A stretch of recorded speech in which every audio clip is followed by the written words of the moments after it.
Mag-aapat na buwan na nga pong nakapako ang Golden State Warriors sa 8th seed ng Western Conference. Simula nang mahulog sila dito, hindi na nga sila gumalaw pa sa pwesto. Pero base sa pinakahuling inilabas na balita ng isang analyst, binalaan nga nito ang Golden State Warriors na malaki ang tsansang bumagsak sila sa ika-9th seed sa Western Conference kapag nagpatuloy pa rin ang pagkatalo. Sa ngayon, 2 beses pa lang silang nananalo sa last 6 games na dahilan bakit bumagsak sa 28-25 ang kanilang win-loss record.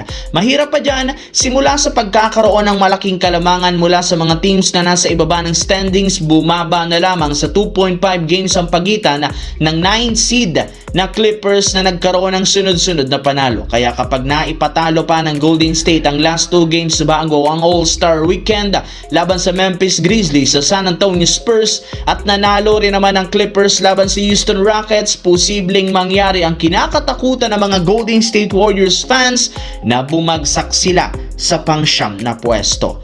Samantala, nagawa nga po ng Los Angeles Lakers na makakuha ng 3-game win streak sa nakalipas na laro sa kabila ng pagiging kulang na lineup dahil sa pagtatamo ng injury ni Luka Doncic. Kaya hindi na naiwasan pa ng mga fans na mamangha sa ginagawa ngayon ng kanilang team. Pero ayon sa ilang mga analyst, hindi rin naman yan magagawa ng Lakers kung hindi dahil sa pag-step up ng ilang mga natitirang player, especially ng kanilang big man na si Maxi Kleber. Marami ang nakapansin simula ng bigyan nito ng mas mahabang playing minutes, nagkaroon siya ng mas malaking impact sa depensa sa ilalim. Siya ang nakikipagbanggaan sa mga big man ng kalaban, plus napaka-efficient ng opensa nito sa pagbibigay sa kanya ng magagandang screens.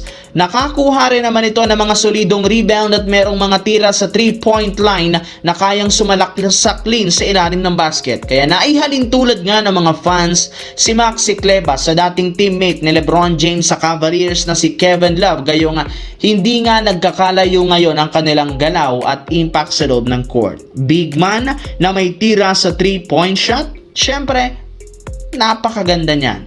Sa kabilang banda, ayon nga sa ibinulgar ng isang insider, hindi ikinatuwa ni Klay Thompson ang ginawang pag-trade ng Dallas Mavericks kay Anthony Davis at sa mga ibang role player at pagbibigay ng mga draft pick. Hindi rin naman gusto ni Klay ang ideya na maglaro sa isang team na nagsisimula ng mag-rebuild.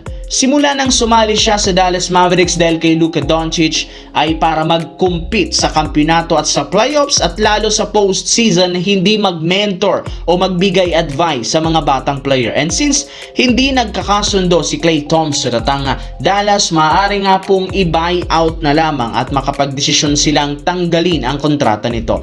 Meron pa rin naman nga hanggang sa February 28 para i-waive ng Mavericks ang kontrata niya. At syempre magkahanap ng bagong team na sasalihan.